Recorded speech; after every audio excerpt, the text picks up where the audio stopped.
Hello, Dreamcatchers, and welcome to another enlightening day in the Writer's Haven. I am your host, Helena, and today I have in studio with me author, poet, Victoria TenEyck. She's here today to discuss her debut offering entitled A Light in the Tunnel, a collection of love poems when you're going through life's transitions. It's an intimate journey of love, dreams, pain, sorrow, regret, and restitution. Her poems are thoughtful and engaging, and I'm happy to have her here to discuss her passion for writing and process. Give it up for poet Victoria TenEyck. Thank you. Welcome to the Haven, Victoria. Thank you Glad so much to for have having you me, here. Valerie. Appreciate it. Thank you. So listen, when your book first arrived in our office, knowing you Yes. for years and realizing how talented you are as a poet was just mind-blowing. And a couple of the things that first came to mind was the various forms of poetry that you use here. There's some Nikki Giovanni who writes free form. Yes. You even use some level of sonnets. Haiku is in there. Yes. So I could really tell that your artistry is really flowing through the pages of this book. Let's talk about your passion for writing and why did you feel it was important to write this book? Well, regarding my passion for writing, it started when I was a child. I didn't know it then, but at the time I had a black and white composition book that sometimes we have to use for school, for grade school. And I would write in that book. I also would take verses from the Bible that meant something to me, or even other poems that I had read. And I kept it in this book, and I kept on adding and adding to that book. And then once I got a little bit older, high school, I just set the book away for a second until life got in the way. And I needed something to express myself.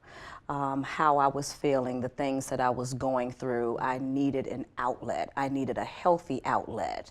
And so, lo and behold, I went back to my love of writing. I've always loved written word. I've always loved spoken word, going to the places where you have poets just expressing themselves and doing one of these numbers. So I went back to what was comfortable for me and where I felt that I could be transparent, but also vulnerable at the same time, as well as being able to get out what was deep inside. Okay, and so what inspired your writing when you were younger and you started writing? Was there anything in particular? I don't think it was anything in particular. I just think that, my love for God and being connected to God, with the Bible verses that were my favorite, just different phases of my life helping me to get through, whether it was something in grade school or junior high school, and I know I'm probably dating myself by saying junior high school, but love kind of was the theme in everything. In your younger writing. In my younger writing, even my younger writing and even writing now. So that's interesting to see both of them kind of mirror each other. So yeah, I think love is what is flowing through, whether it's from, when I was younger, whether it's from a breakup or whether it's from the desire of love or even God's love for you and your desire to want to do your best and to be one of God's children. So life's transitions. Yes. You have 5 sections in the book. Yes. So there's 5 themes? There is 5 themes. But the overarching theme is love. The overarching theme is love. Okay, talk to us about how you came to unpack those life's experiences, the life's transitions, into those 5 parts. So my particular life's transition was going through a very painful divorce. No one gets married to get divorced. We all know that. And so in looking back on that situation, when I said I do, and I came to that process, full mind, body, and soul, and to think that I would be here, in a place, a broken place, to be able to have to go back to childhood, to find a medium to help me to get all of that was in me out of me. I would have never thought that it would have kind of come around full circle. And so I started to write how I was feeling. Writing, as well as once I finished writing and I was able to look at all the different sheets of paper, I have notebooks everywhere in my house, even to the point where if I'm in the bathroom and something hits me, I'm writing on toilet paper. I could be on an airplane and I'm turning over the napkin and I'm writing a poem out, you know, whenever it hits me. And so when I was able to sit down and take all of those sheets of paper, I realized that there was different themes. There was the love theme, there was the regret, there was the sorrow, and then, you know, the restoration. And so I said, oh, okay, this is like kind of like chapters of a book. So I said, I'm going to put all of these poems together up under love, or up under sorrow, or up under regret and dreams, and this is how we have now a light in the tunnel. So it kind of unfolded organically. Yes. Yeah. Yes. That's incredible. Yeah. So did you go into writing the poetry at this stage in your life as a means of therapy? Did you see it that way at all? Was it that way for you? Or was it something else that was driving you to write? So initially I didn't see it as therapy. I just saw it as, this is on my mind, this is on my heart, I need to get it out. And it's easy for me to write. And I'm just writing, and I'm just writing, I'm just writing. When God gives me things to do, and when I feel it, you know, that's kind of like my process. I could be half asleep and have the notebook open, and I'm just writing. You know, half eyes closed, half asleep, and I'm writing, and I'm turning a page, and I'm writing, and I'm writing. And then I may go to sleep and wake back up, and then I'm able to see what I've written while I've been half asleep. And I'm just like, wow. That's amazing. I haven't heard that process before. Yeah. So, wow. Yeah, so that's one of my processes. So you're kind of like in REM writing. Yeah. You're in your REM sleep mode. I have been. Wow. Yeah, I have been. We got to talk more about that off camera. Yes. Because I want to unpack that a little bit more. Yes. So we're getting into your process then. And do you have like a process that is like ordinarily how you would engage in your writing, or is it just kind of as it comes to you? Because, you know, different people have different processes. Some people are very intentional about their writing, so every morning they're waking up a certain time, Right. and very regimented, and Right. Which is always interesting to me, because what if you don't have anything Yes. to cough up, and then what you do cough up, what does that look like? Right. And would you consider that your best work? Yeah. But how does it work for you? So I'm not intentional like that. I do have to be in a certain space, not even a certain place. I have to almost like be inspired by something, whether it is a movie I've looked at, whether it's a sermon I've listened to, and when I'm starting to think about just my life in general and things that I have gone through, hardships, matters of the heart, breakups, the divorce, obviously. Then when I start thinking about those things, just some kind of way it just starts to come out, and I'm looking for paper, and I'm just writing how I feel on paper. So that's kind of like my process. I have tried to do it and be intentional. That doesn't work for me at all. It doesn't work for me. It's something like innate almost, where it's like, now you can write. This is the inspiration for your writing. This is the inspiration for this chapter. This is the inspiration for your next book. So that's kind of... Yeah, and I find, particularly with poets, that because it's so much a part of, I mean, just flows from inside of us. Not to say that novelists don't have that same experience, but I mean, these are words that just you birth them. They're like children. Yes. They're not always that easy to come out even. Yes, true. And they come when they come, right? Yes. Just like Yes. children, just like birthing. So, you know, trying to put a system and a strategy and, you know, some context to it Yes. can be difficult. Yes. What authors inspire you, poets? Oh, wow. Who inspires me? Khalil Gibran, Nikki Giovanni, Toni Morrison. Just thinking of some people in terms of who they are, who they stand for, what they've stood for. I mean, even Angela Davis. I mean, I'm definitely, you know, all about Black Power. You know, you know, at work, my nickname is Sister Soldier. Okay. So things like that will inspire me. And I do like, whether they're authors or poets, I do like them. Okay, okay. So as far as your writing journey, this took how long to actually finish? Wow. Start to finish. From start to finish, I want to say probably a 2-year process. Okay. It took a 2-year process because during that 2 years I was going through the separation and leading up to the final divorce. And so going through all of that, the ups and downs, the highs and lows, the going to court, the coming back, the dealing with the visitation, children's visitation, and just all of that. So whenever I would feel inspired, whenever that I would need an outlet, whenever I was even able to write, because there was a point in the process, as it is in the book, where sorrow was not a good time at all.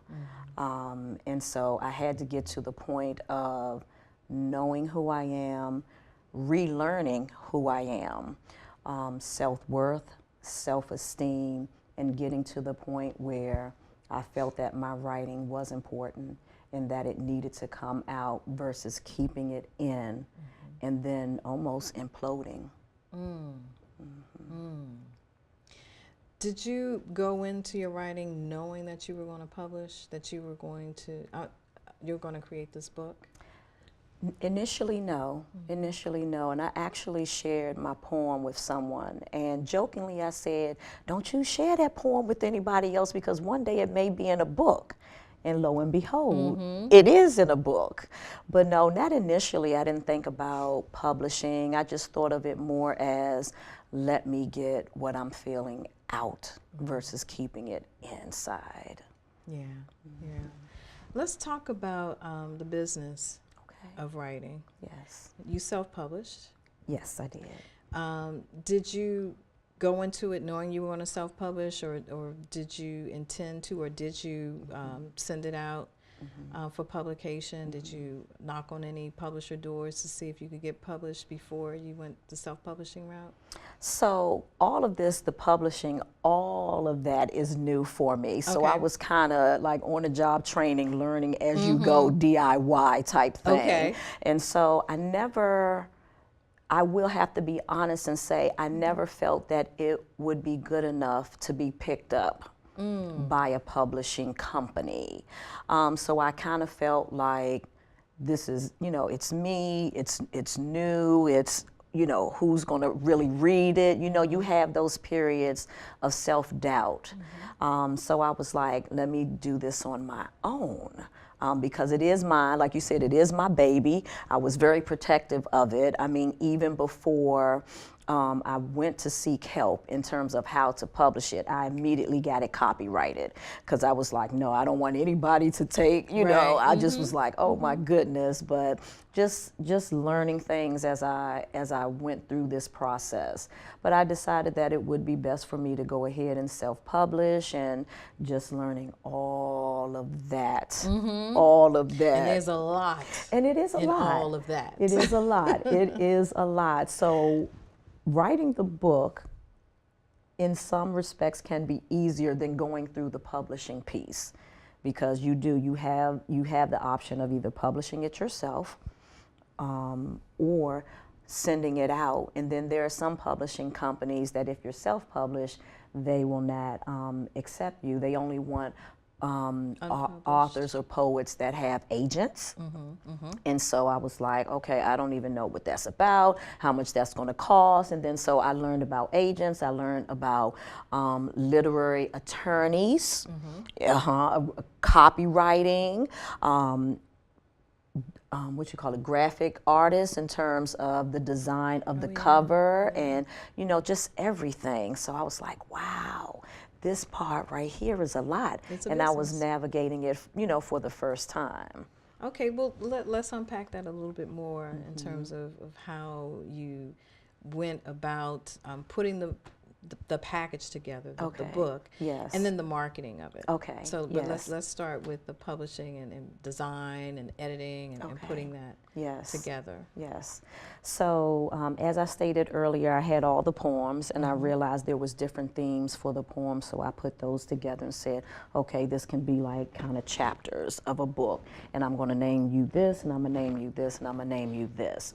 Then I put everything together because I write out by hand on everything, whether it's composition book, notebook, paper, napkin, just whatever that may be near me at the time. So I had to type all of that up, type everything up, put the packet together, and then it was like, okay, what do I want to do now? So I have a colleague in the wedding planning industry who had just published her book. And I was like, So I started following her to see what her process was. And then just social media in general, you can follow, you know, anybody to see what it is that they're doing and how they're doing it. You stalked her on social media? No, I'm not going to say that, but we are friends. We are friends on social media. Okay, I was like, wow, you know, what did you do? And just contacting her, what did you do? How did you do it? Did you find it beneficial? What are some pros and cons? And so she was able to talk to me, and she got me in contact with someone that's not considered a publisher per se, but somebody that can help you through the process. So I then in turn got in contact with them, and I was like, you know, what do you do? What are your services? How can you help me? Have you ever published a book of poems before? And so that's kind of like how that ball started. Did that person so actually? They kind of took me up under their wing, and it was like, okay, yes, you can do this, you can do that, and kind of help guiding me, you know, through the process. But at the same time, I was doing my own research, you know, to see what all of my options were, because I'm still so new, you know, in this business, in this particular industry. So, so we did it like that. And so I got published, and it was like, wow, to actually see your work in print, like even the cover of the book. I was like blown away. Oh yeah, the cover is just blown away. And the color too. Yeah, purple is my favorite color.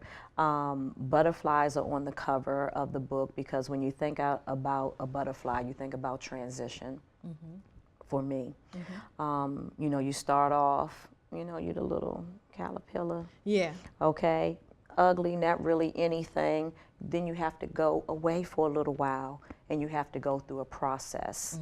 And once you finish that process, you can't come out before that process is finished or complete. You have to wait for that process, and then when you come out, you are totally something different. And when I think about the butterfly, I think about that about me. That's how I see myself, going through the process, going through the transition, going through the journey. And now here I am. And so, yeah, I love butterflies for that very reason. Okay, and what about the marketing? So in reference to the marketing, I was looking on social media. I was just following anybody that I just wanted to see how it is that they were doing. Were they making like little small videos? You know, how many book launches were they doing? Were they paying somebody to put that together for them? So since I have a background in planning, I was like, okay, I can plan my own book launch. I can do this, I can do that. But I still was also DIYing and still researching about what's best to do, when to do it. Should I put something on on the radio? Should I do this? And, you know, so just, again, just learning as I was going through the process of marketing. So, yes.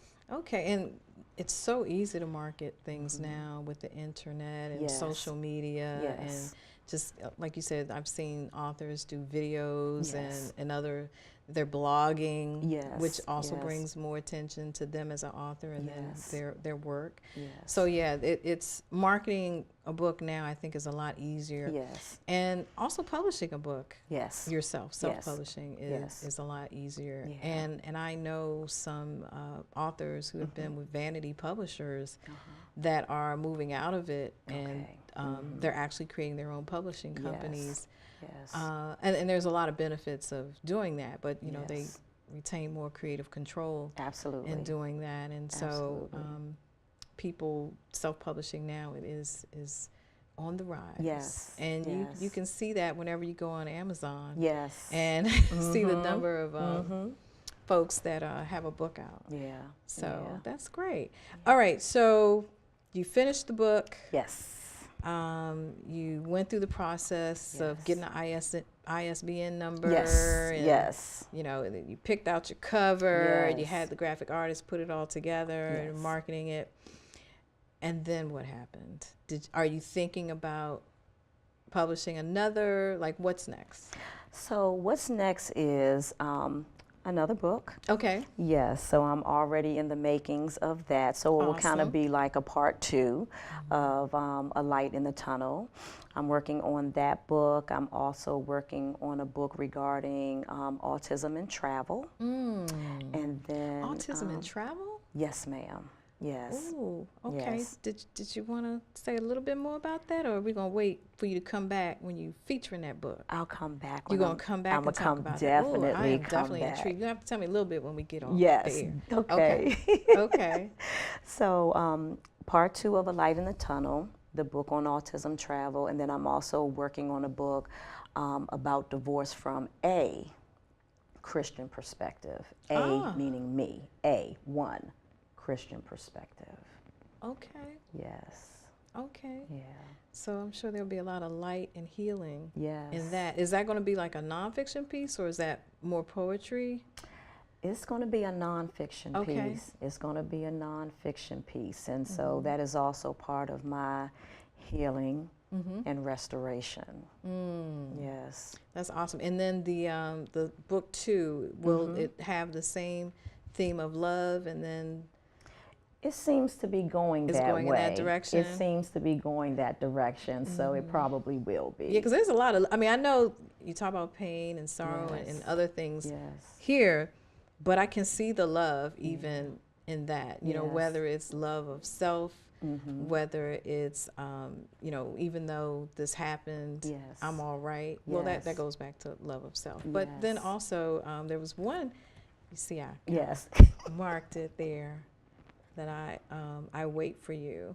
That one really spoke to me. Memories. That really, really, really spoke to me. And then just for our dream catchers, the 5 themes is love, dreams, memories, sorrow, and light.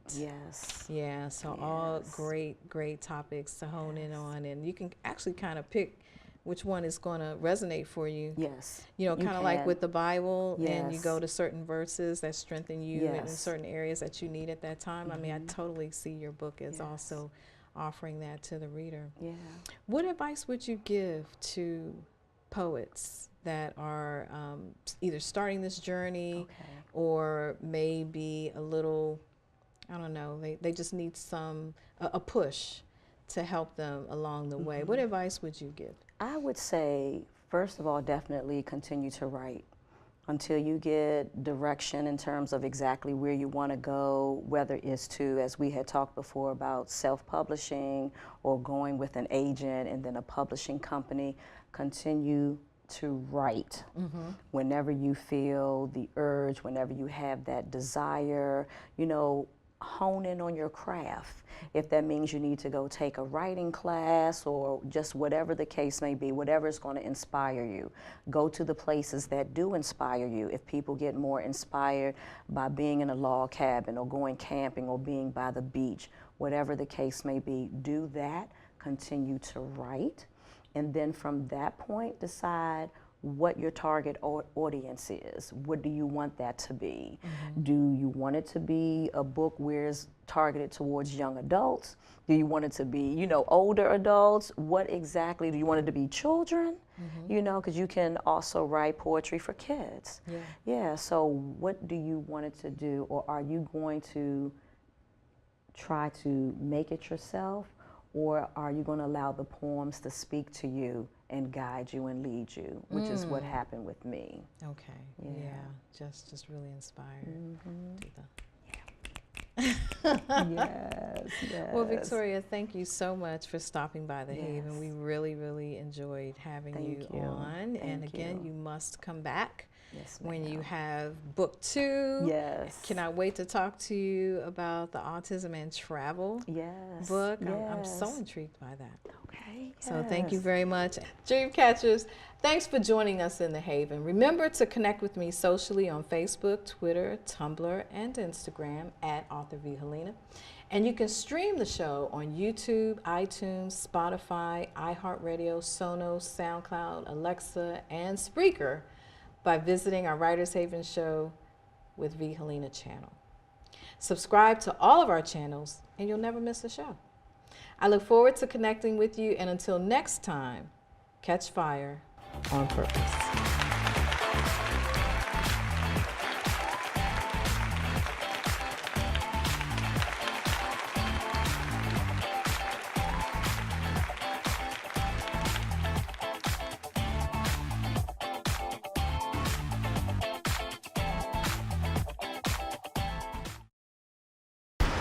Look at you. You're at the top of your game. You're unstoppable. Nothing can throw you off track.